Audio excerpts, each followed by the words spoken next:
Last ভিডিওতে আপনাদের দেখিয়েছিলাম হুগলির বিখ্যাত পান্ডুয়া মিনার এবং তার ইতিহাস। সেদিন এই পান্ডুয়া মিনার এবং শাহ সফিউদ্দিনের মসজিদ দেখে বেরিয়ে পড়েছিলাম পান্ডুয়ার জামগ্রামের নন্দী জমিদার বাড়ি দেখতে। পান্ডুয়া থেকে জামগ্রাম 6 কিলোমিটার, অনেকটাই দূর। তাই কিভাবে যাব লোকাল মানুষদের জিজ্ঞাসা করে ঘুরতে ঘুরতে এই সুন্দর জায়গাটায় চলে এলাম। এটা পান্ডুয়া ডিভিসি ক্যানেল, আর এই সোজা রাস্তা চলে যাচ্ছে কালনায়।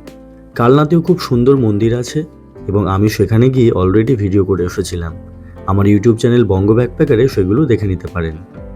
যাই হোক, আর যদি এই দিকটা দেখাই, এখানে পান্ডুয়ার বিখ্যাত মেলা বসেছে। এই মেলাটা সরিয়ে নিয়ে এসে এই জায়গাতে বসানো হয়েছে। আমি এই রাস্তায় একটা টোটো পেয়ে গেলাম। জামগ্রাম পৌঁছানোর ভাড়া নিচ্ছে 20 টাকা।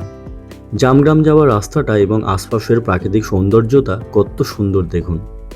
মিনিট 20 পর এখানে এসে পৌঁছালাম, আর একদম সামনেই দেখা যাচ্ছে রাস মন্দির, আর তার বাঁ দিকে জমিদার বাড়ি।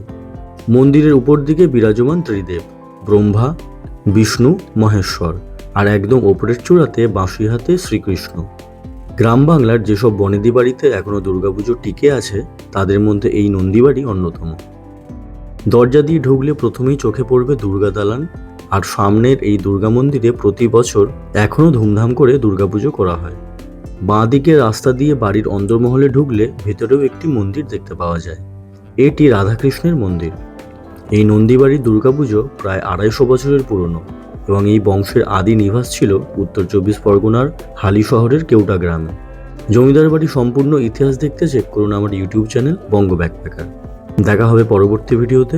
তো আজকের মতো টাটা।